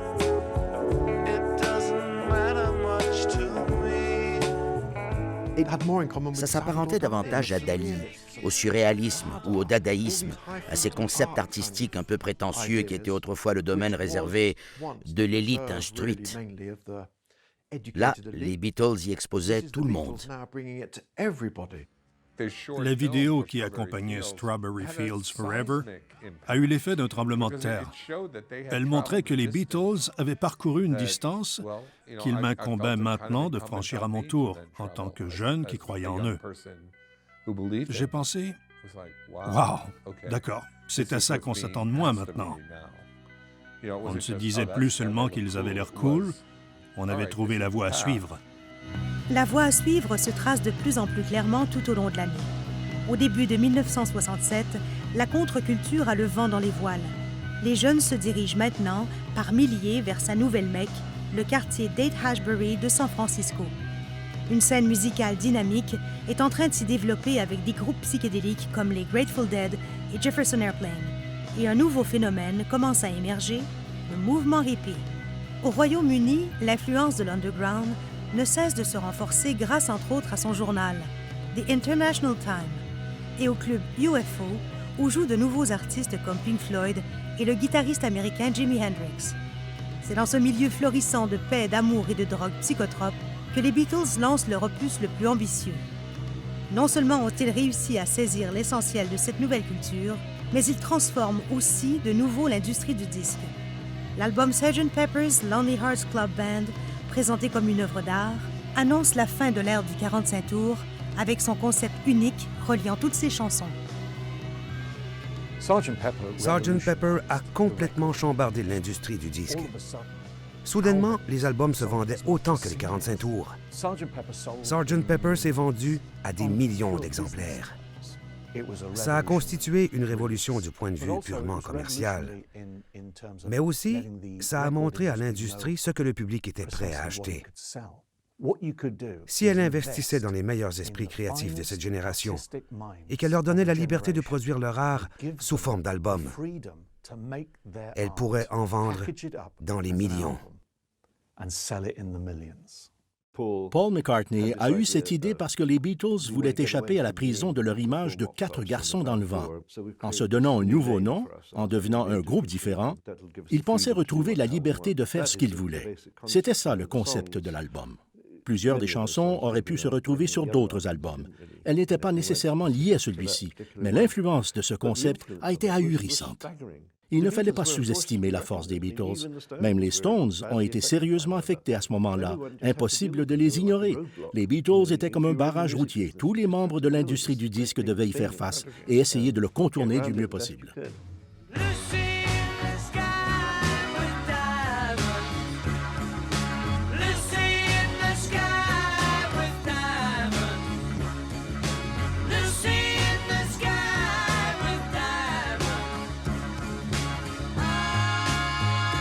Ce titre en soi est une œuvre d'art. Il laissait les gens perplexes. C'est Peter Blake, le père du pop art britannique, qui a fait la pochette. Tous les éléments de Sgt. Pepper contribuaient à l'énigme.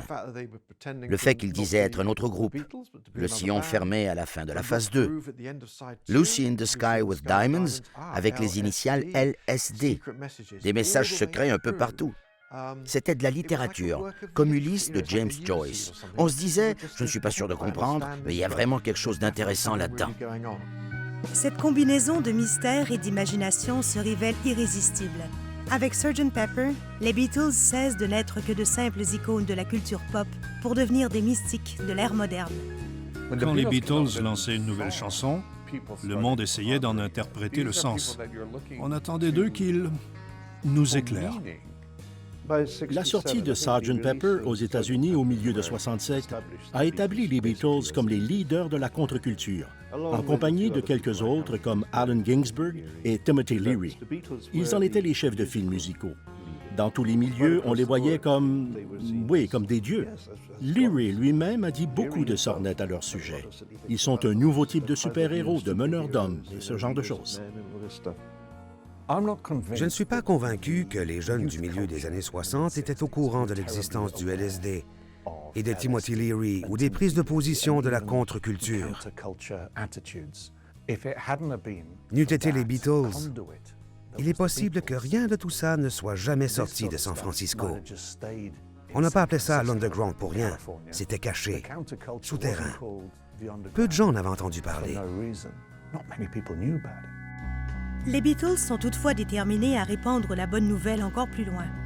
Le 25 juin 1967, moins d'un mois après le lancement de Sgt. Pepper, le groupe est invité à représenter la Grande-Bretagne à l'émission Notre Monde, la première transmission internationale en direct par satellite. Partout aux États-Unis, au Canada et en Europe, l'optimisme enjoué de la contre-culture atteint son sommet pendant cet été de l'amour. Chacun de ces événements publics attire des milliers de jeunes. Avec leur contribution historique à l'émission Notre Monde, les Beatles offrent à plus de 500 millions de téléspectateurs l'hymne qui les définira à jamais. Les Beatles, fidèles à eux-mêmes, représentent leur pays en commençant par quelques mesures de l'hymne national. Le hic, c'est qu'il s'agit de l'hymne national français. C'est tellement typique du sens de l'humour des Beatles.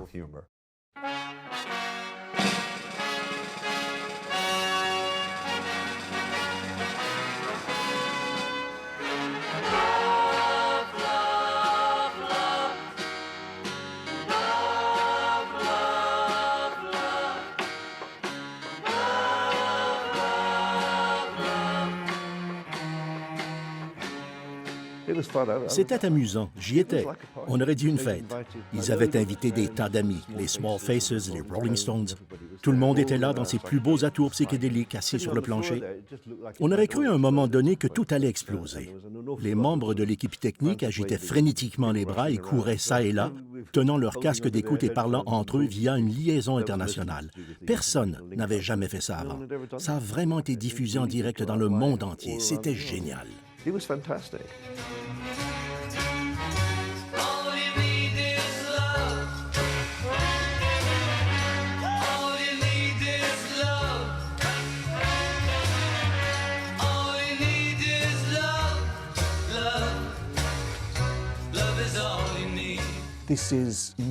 Il venait à peine de lancer Sgt. Pepper quelques semaines plus tôt. N'importe quel autre groupe aurait profité de l'occasion pour faire la promotion de son dernier album en jouant quelques extraits. C'est tout simplement logique sur le plan commercial. Eux, ils ont plutôt choisi de dire au monde entier qu'ils avaient seulement besoin d'amour. Ils le faisaient déjà depuis Rubber Soul avec la chanson The Word. Mais là, ils ont pu le dire à tout le monde au même moment. Les Beatles étaient manifestement ceux qui ouvraient la voie. Le fait qu'on les montre assis sur ces tabourets élevés, avec le tout Londres à leurs pieds, Mick Jagger compris. Tous ces gens chantant en chœur une pièce qu'ils viennent à peine d'entendre pour la première fois. Ce n'est pas dénué de sens. C'est très puissant. All You Need Is Love est un hymne d'espoir pour des jeunes qui sont convaincus que l'ordre ancien est sur le point de s'écrouler. Les Beatles mènent une génération entière vers des territoires inexplorés. Il ne faudra cependant pas beaucoup de temps à l'establishment pour répondre à ces révolutionnaires pacifiques. Au Royaume-Uni, la police effectue de nombreuses descentes antidrogue, arrêtant non seulement des figures de proue de l'underground, mais aussi Mick Jagger, Keith Richards, puis Brian Jones, des Rolling Stones. Ces arrestations fortement médiatisées n'effraient toutefois pas Paul McCartney. Il paie et signe une annonce dans la presse nationale qui exige la légalisation de la marijuana. Quelques semaines plus tard, il admet à un journaliste avoir pris du LSD, ce qu'il confirme ensuite à la télévision. Cela ne manque pas de choquer Brian Epstein. Brian n'aimait pas que ces choses-là se sachent. C'était quelqu'un de très réservé quant à sa vie privée pour des raisons évidentes. Ce qu'il y a avec les drogues, la question n'était pas si elles sont bonnes ou mauvaises, mais bien qu'elles étaient illégales. Le sentiment de sécurité dont jouissent les Beatles est malheureusement sur le point d'être profondément ébranlé. À la fin août, ils sont consternés d'apprendre le suicide de leur plus fidèle complice, Brian Epstein. Sa disparition les prive aussi de son influence stabilisante, sur laquelle ils se sont toujours appuyés. Malgré ce triste événement, leur quête spirituelle et personnelle se poursuit. Depuis 1965, George Harrison est fasciné par la musique indienne. En se plongeant dans ces techniques, il en découvre peu à peu les fondements spirituels.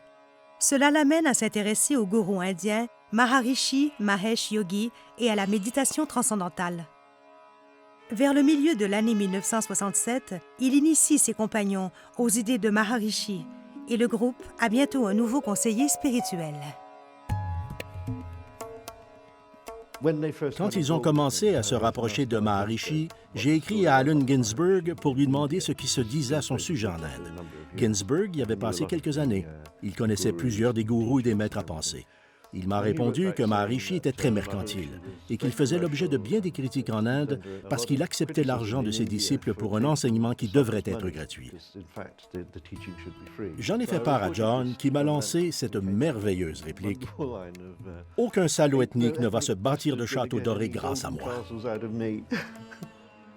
Malgré ses réserves initiales, John Lennon s'envole pour l'Inde en février 1968 avec les autres membres du groupe accompagnés de leurs conjointes respectives pour une longue retraite auprès du gourou. Leur départ fait la manchette partout dans le monde. Les journalistes fourmillent autour du périmètre du complexe de 14 acres de Maharishi, à la fois intrigués et déroutés par ce nouveau chapitre de l'imprévisible évolution des Beatles. Toute cette attention permettra aux religions orientales d'acquérir une grande popularité en Occident. D'un coup, en janvier, ils m'ont annoncé qu'ils partaient pour un séjour dans un camp de vacances en Inde avec Maharishi. J'ai répondu « Amusez-vous bien ». Ils y ont quand même composé un tas de chansons. Ils les pondaient à la chaîne. Les Beatles ont fait connaître au public, aux jeunes en particulier, plein de choses qu'ils n'auraient jamais découvertes eux-mêmes sans les Beatles. La philosophie derrière la méditation transcendantale, le bouddhisme. Ils se tournaient vers l'extérieur. La méditation était au centre de tout ça. Tout ce qui compte vraiment, c'est l'âme. La réalité est en nous. Peu de gens avaient réfléchi à ces questions avant ça. Et si le plus important phénomène culturel au monde, les Beatles, abordaient ces questions avec le plus grand sérieux, autant les aînés pouvaient en rire, autant les jeunes allaient les suivre. Le groupe revient spirituellement et artistiquement revigoré de son voyage en Inde, mais ce moment de calme s'avère de courte durée. En février 1968, les Beatles forment leur propre compagnie, Apple, dans le but d'élargir leur champ d'activité et de conserver un contrôle total sur leur musique. Il s'agira malheureusement du premier d'une série de projets trop ambitieux pour le groupe. Les séances d'enregistrement de l'album suivant des Beatles, à l'été 1968, donnent lieu pour la première fois à des conflits artistiques et personnels. La présence quotidienne d'une personne additionnelle dans le sanctuaire protégé du groupe constitue une source particulière de tension. Il s'agit de l'artiste conceptuel Yoko Ono, dont John est tombé profondément amoureux. Cette relation, née plus d'1 an avant, s'est jusqu'ici développée en privé. Lennon se sent de plus en plus isolé dans le Surrey. Se réfugiant d'abord dans le LSD pour échapper à ses angoisses, ce n'est qu'en rencontrant Yoko Ono qu'il arrive à s'en défaire. La relation, d'abord amicale, sera consommée 2 ans plus tard, en mai 1968, juste avant que ne débutent les séances d'enregistrement de l'album blanc. Cet événement change à jamais John Lennon, mettant fin à son mariage malheureux et libérant sa créativité.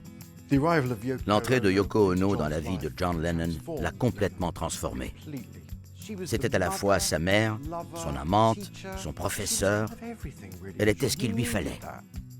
Quand John a connu Yoko, il voyait en elle une figure maternelle. Il l'appelait mère. Peu importe les raisons, elle l'a pris sous son aile et l'a sauvé.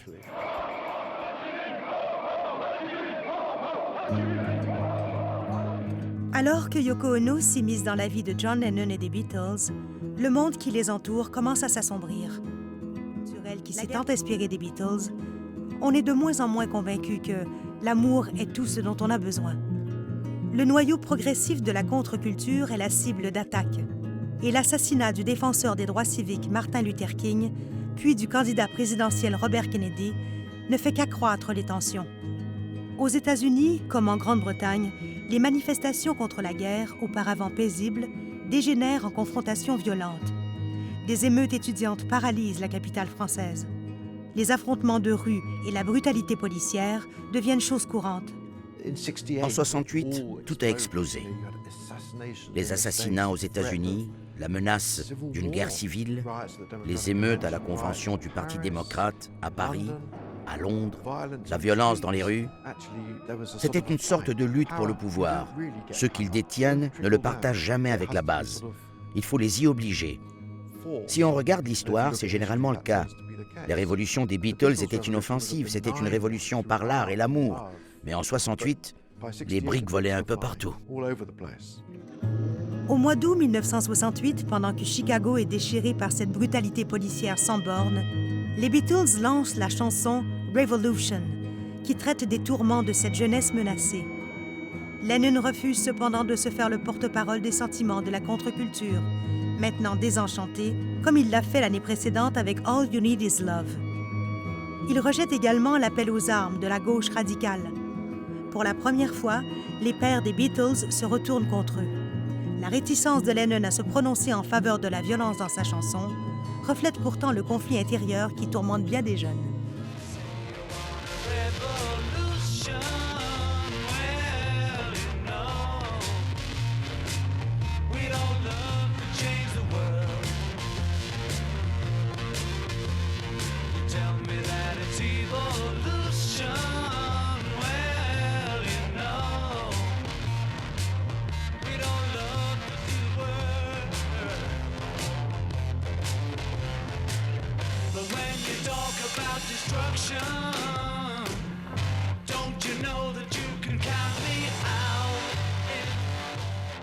Si tu parles de destruction, Lennon dit d'abord « ne compte pas sur moi », puis « compte sur moi ». Il n'arrive pas à prendre position. Même si Lennon levait parfois la main, ce concept de paix et d'amour le séduisait. Il en avait d'ailleurs écrit l'hymne l'année précédente. Les Beatles ont toujours eu une sorte d'optimisme inhérent, ce qui n'était pas le cas de Dylan ni des Rolling Stones. Sur ce plan, les Beatles s'approchaient de Martin Luther King. Personne n'ose dire ça maintenant, mais on avait l'impression à l'époque que les Noirs radicaux qui commençaient à émerger étaient plus de leur temps. Le Dr King faisait en quelque sorte partie de l'establishment de la contestation. Et c'était un peu la même chose pour les Beatles. Si la pertinence socioculturelle du groupe semble diminuer, l'influence de Yoko Ono permet tout de même aux Beatles de préserver leur réputation d'innovateurs sur le plan musical. Alors que Revolution exprime la vision politique de Lennon par la rhétorique, un collage expérimental qu'il prépare avec sa nouvelle conjointe reflète le chaos de l'année 1968 au simple moyen du son. À sa sortie sur l'album blanc, à la fin de l'année, cette pièce devient la composition d'avant-garde la plus entendue de l'histoire. C'est tout un revirement créatif de la part d'un homme qui, à peine un an plus tôt, annonçait l'arrivée de l'été de l'amour. Il est passé d'un extrême à l'autre. Lennon s'est soudainement aperçu que les choses avaient vraiment mal tourné. Il a regardé de l'autre côté et ça a donné Revolution 9, qui dépeint une vision profondément différente de l'avenir. Number 9, number 9, number 9, number 9, number 9. Revolution 9, ce n'est pas seulement le son des émeutes de Paris et celles de Chicago. C'est le son de l'apocalypse.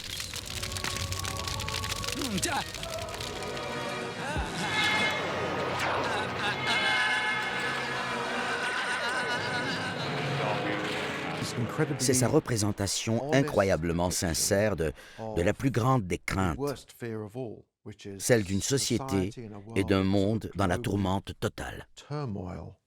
C'est un morceau extraordinaire et l'un des plus angoissants qu'on puisse jamais entendre. À mon avis, cette pièce est encore plus pertinente au XXIe siècle qu'elle ne l'était en 68. Ayant produit la composition la plus extrême du répertoire des Beatles, Lennon poursuit son expérimentation à l'extérieur du cadre du groupe. À la fin de l'année, il lance Two Virgins. Toujours membre du groupe le plus populaire au monde, Lennon enfreint toutes les règles imaginables. La colère qu'a suscité la chanson Revolution dans certains milieux contre-culturels le pousse à jouer un rôle politique encore plus grand.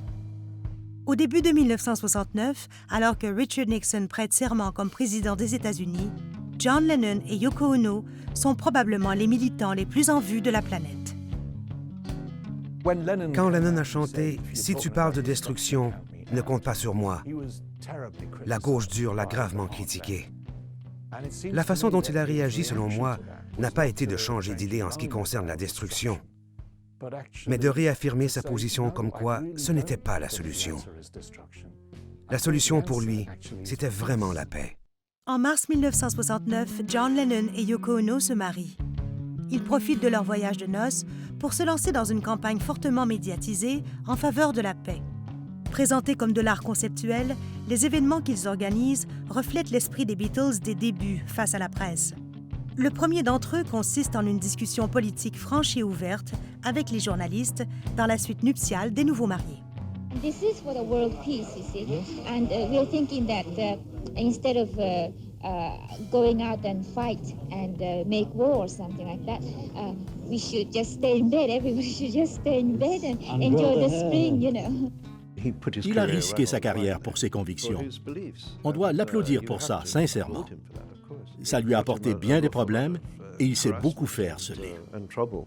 While you're in bed and you're giving your press conferences in pillowcases, are you laughing at us? No. It's no more than you're laughing at us, you know. I mean, we have a laugh. We think it's funny that the front page news should be the fact that two people went to bed on their honeymoon. We see the funny side of it. And that in Vienna, which is a pretty square place, there's all these beautiful photographs of microphones being held to a bag, you know. to wait for the bag to speak. It's rather nice. But we're serious about the peace bit, you know. C'était à la fois courageux et imprudent de leur part. Mais qui d'autre en aurait fait autant à l'époque? C'était évident que ça ferait la manchette s'ils passaient leur temps au lit à parler de paix. John ne connaissait pas nécessairement tous les détails du conflit au Vietnam, mais Yoko et lui savaient que larguer du napalm sur des villages et écorcher vifs les enfants, c'est mal. En cela, ils n'avaient pas tort. Ils n'avaient vraiment pas tort. Le deuxième de ces bed-in a lieu à Montréal. Il attire plusieurs figures de la contre-culture, dont Timothy Leary et Allen Ginsberg. Tous ensemble, ils enregistrent un hymne pour cette campagne de paix. Alors que les pièces expérimentales et les apparitions publiques du couple en ont laissé plusieurs perplexes, cette chanson n'a aucune difficulté à communiquer son message. Give Peace a Chance, c'était sa tentative de faire quelque chose à sa façon qui pouvait vraiment être utile. Et je crois que cela a été. Il a composé un hymne. C'est un hymne simpliste, mais plein de bonnes intentions. Son message est bon et le monde n'a jamais cessé de le chanter depuis.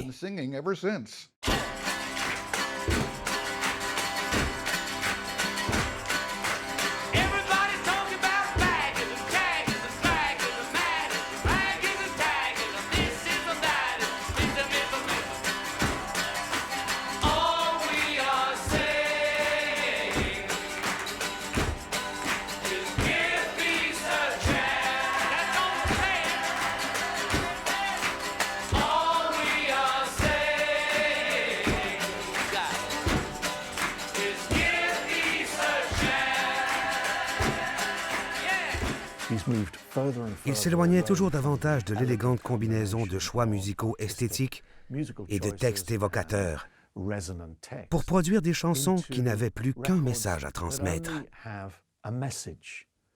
Il avait cette capacité de réduire les choses à leur essence même et de les rendre percutantes et inoubliables.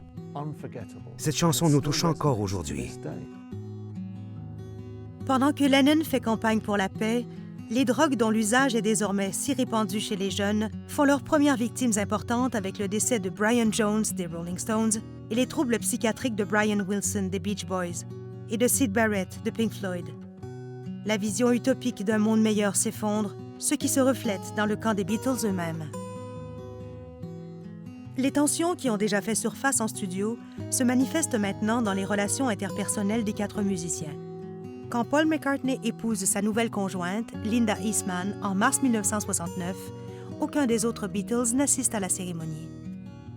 Au printemps de 1970, McCartney lance son premier album solo accompagné d'un communiqué de presse annonçant son départ du groupe. C'est maintenant officiel, les Beatles ne sont plus. Cette séparation choque leurs admirateurs du monde entier, mais ne surprend pas leurs proches, qui les ont vus s'éloigner progressivement les uns des autres depuis 2 ans.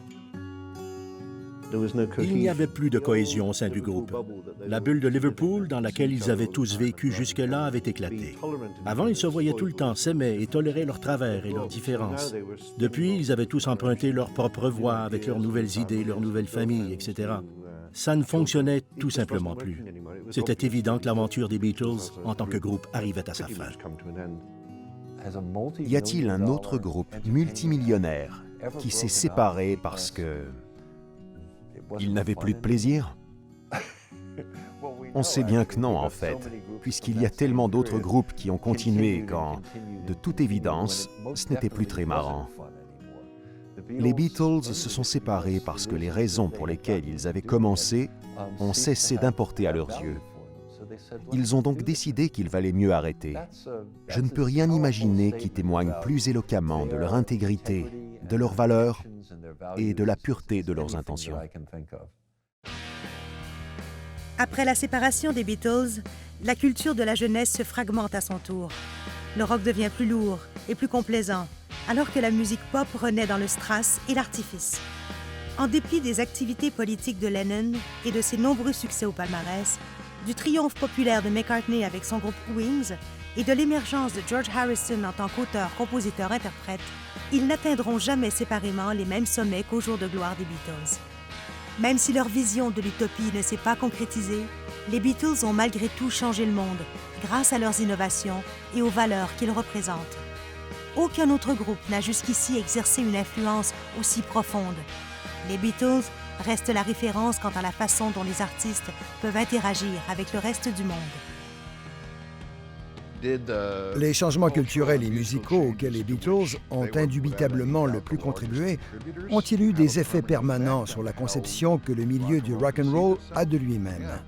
Oui, je crois que leurs effets ont été permanents. Encore aujourd'hui, en cette ère de musique pop clinquante, les vedettes doivent décider si elles acceptent ou refusent d'être conscientisées ou de prendre des positions controversées.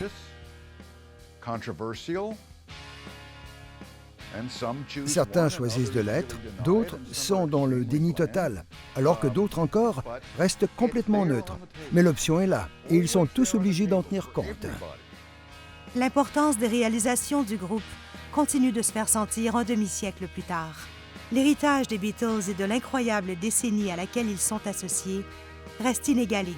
Ces 4 garçons de classe ouvrière auront réussi à entrer dans l'histoire et à changer notre monde. John Lennon aurait dit quelque chose comme « Nous n'étions pas des leaders dans ce monde. Nous étions seulement ceux au sommet du mât qui crient « Terre en vue ». Nous vous faisions savoir ce que nous avions vu. Sans les Beatles, comprendre les années 60 aurait été une expérience complètement différente. Ils ont touché absolument à tout. Les Beatles ont tout abordé. Si vous voulez savoir comment étaient les années 60, écoutez les disques des Beatles. Toute l'histoire y est racontée. Ça a tout d'un cliché, mais il est vraiment impossible de surestimer l'influence des Beatles. Ça donne l'impression qu'on exagère en racontant l'histoire aux plus jeunes qui ne l'ont pas vécue. Ça semble même ridicule. Mais c'est vrai, ils ont tout changé.